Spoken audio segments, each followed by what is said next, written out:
It's been a little over a week since the heartbreaking loss where the Lions took the L against the 49ers in the NFC Championship. And even though it's been a while since the game took place, I still hear tons of conversations about the game, about the Detroit Lions, and more specifically, did Dan Campbell throw this game with his coaching decisions? So we've had some time to digest our feelings from the game. Obviously, still hurts, but we're not at the first stage of grief anymore. To some, it may be obvious where I stand on this debate. I think it's crazy this was even a debate, like it was even a huge argument that took place. I really do feel like with the Lions going far in the playoffs this season, they got a lot more hype, and a lot of people that live in Michigan or know Lions fans became Lions fans. And I feel like those were most of the people that got upset with the coaching decisions. Anyway, let's get into it. I'd say the first controversial play that took place was 10 seconds left in the second quarter.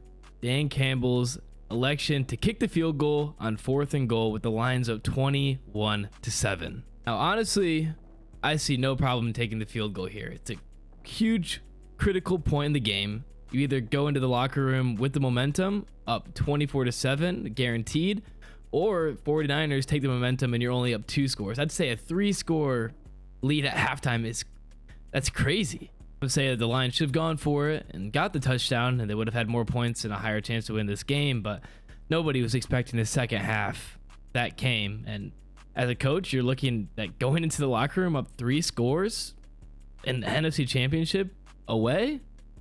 Like, what else that's the best thing you could possibly ask for. Let's not lose our momentum. Let's just take it to 3 scores. Even though I think that the Lions were fine taking the field goal there, I do have a problem with the situation, and that's in the play calling. I felt like the Lions play calling there on 1st and goal, 2nd and goal, and 3rd and goal was setting them up to go for it on 4th and goal. I bet you coaches have the decision made whether they're going to go for it on 4th down or not before 4th down even comes. And I just felt like the play calling here was that they're planning on going for it on 4th down. And even if there's a chance they're going to kick a field goal here, I would have liked them to have just different play calls. I've said this before the game even happened. Against the Rams, the Lions would not run the ball on 1st and goal. Even no matter how well their run game was playing and offensive line all game, they would not run the ball on 1st and goal. And I don't know if Ben Johnson's trying to be tricky, but just run the ball on 1st and goal. The Lions offensive line and run game were dominating this first half, and to have an end zone throw on 1st and goal is just not what you're looking for when you're trying to get the ball in the end zone in 3 plays. And then a run up the middle on 2nd and goal, I feel like that's just kind of obvious. You tried the end zone, now you're probably going to run it. And then the screen pass, I'm fine with. I just don't love Ben Johnson's red zone play calling sometimes, especially just in the postseason. I didn't love it. And maybe some of the time that play works, but I would have liked to see a throw behind or in front of the end zone, or a run. I just would have loved to see a run play on 1st and goal there.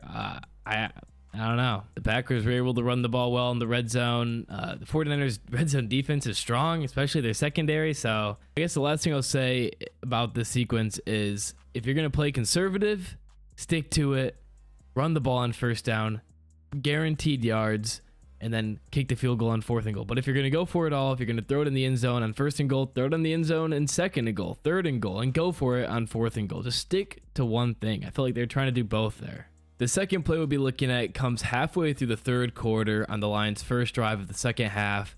The 49ers get the ball to start, drive down, and the Lions defense hold them to a field goal, maintaining a 14-point lead. The Lions get the ball, drive down the field, just outside the red zone, 1st and 10, incompletion to Laporta. 2nd and 10, Laporta picks up 6. 3rd and 4 to hand off to St. Brown up the middle, which forces the 4th and 2. This spot on the field would be about a 45-yard field goal for Badgley. The Lions elect to go for it. Goff in the shotgun, drops back, steps up in the pocket, delivers a heater to Reynolds, and it's incomplete. Now, for this field goal, I honestly think Badgley would have made it. It's definitely not a gimme, but he has been pretty consistent. If the Lions do elect to kick a field goal here, it totally erases the 49ers' first drive of the game and shuts up the crowd.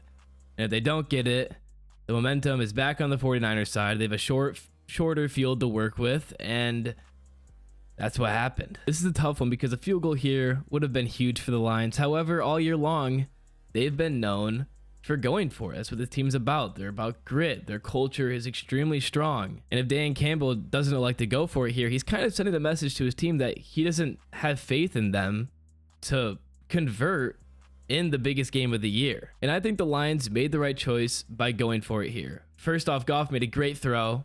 Great play. Reynolds should have caught the ball. He dropped it. It's not the easiest catch, but he should have caught it and they should have converted this first down. Secondly, the Lions offense was moving the ball. They had not been stopped all game. They were hot.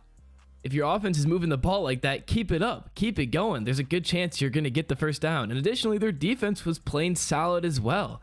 So, in honest, the field difference, it wasn't that far off of just a touchback. It was 10 yards off of the 25-yard line. So, it wasn't really that short of a field for the 49ers. Even without the point of Dan Campbell believing in his team, that's what this team's about. The offense is moving the ball. They have a solid lead. The defense is playing well, and they're pretty far down the field. I feel like it's only 4th and 2. It just looks worse when Brandon Ayuk catches the ball off of Vildor's face mask 2 plays later, and the 49ers are guaranteed a touchdown. Sure, they get a little momentum off of the 4th down stop, but I think that's really where everything turned. Once I saw that play, I was like, it's over. And there would have been a flag if Ayuk didn't catch the ball. And just catching the ball hypes the crowd and offense even more. And you couldn't have predicted that on the very first play of the Lions' next drive, Gibbs fumbles the ball after lining up on the wrong side of Goff. Like, the 2 crazy things happen after the Lions go for it on 4th and 2, after Reynolds drops the pass. I don't think there's anything wrong with the Lions going for it there and not kicking the field goal. After the 49ers tie the game 24-24, 3rd and 10 for the Lions, Reynolds drops the easiest first down he'll ever have in his life. 49ers then kick a field goal, go up 27-24, and the Lions' next drive get across midfield, and Williams drops a touchdown pass. In the drive, we get to our 3rd play. We'll be looking at the 3rd controversial play. 4th and 3. Goff drops back. Pressure gets to him. Throws it downfield to St. Brown. Can't find him. Reynolds was open coming across the field, but Goff didn't see it because he was escaping the pocket. And the Lions turn the ball over on downs once again. And here I would have thought about kicking a field goal because you can tie the game, get some momentum, the smallest amount, and your team is dropping passes. Crazy things are happening. Nothing is going your way. You would think you might try to kick the field goal, but again, it's a longer field goal. And Dan Campbell believes in this offense, and the offense was still moving the ball very well, even with all the mistakes. And this was really the first play that the 49ers stopped the Lions instead of the Lions just stopping themselves. I don't think there's anything wrong with this call either. Just like in the Cowboys game, Dan Campbell told the team, we're driving down the field, we're getting a 2-point conversion and winning this game. He probably had the same message and thought process. The Lions, we're getting down the field, we're scoring a touchdown, and we're going to win this game. You have to believe in your players. And I'm not a big fan of the points where people say, analytics say go for it. The analytics, every time that comes up on the screen when you're watching a football game, it always says go for it. Always. You just have to have a feeling. If out of both of the 4th downs, this would be the one I would say that would have been more likely or should have been a field goal more. I don't see anything wrong with this play call though. And if you are saying that Dan Campbell's decision to go for it on those 2 4th downs cost the Lions the game and Dan Campbell should be fired or things like that, I'm sorry, but I think you're dead wrong and crazy. The only argument I understand, which I've not heard once, is the Lions should have kicked a field goal here on 4th and 3 because players are dropping passes, momentum's all on the 49ers side, and nothing is going their way. Freakish things are happening. It's almost written in the stars that the 49ers are going to win this game. That's the only reason I feel like the Lions should have kicked a field goal there. Tough loss, tough way to lose. I think the Lions, though, they're going to be back here next year. They're going to be better, and I also want to give some props. Even though J-Mo did drop that long touchdown pass, he did get bumped and probably didn't think that the ball would be coming to him, but still a mistake on his part. He did make a great catch there on 4th and goal. The last thing I'll say is for people that are now hating on Reynolds and wanting him off the team, you're crazy.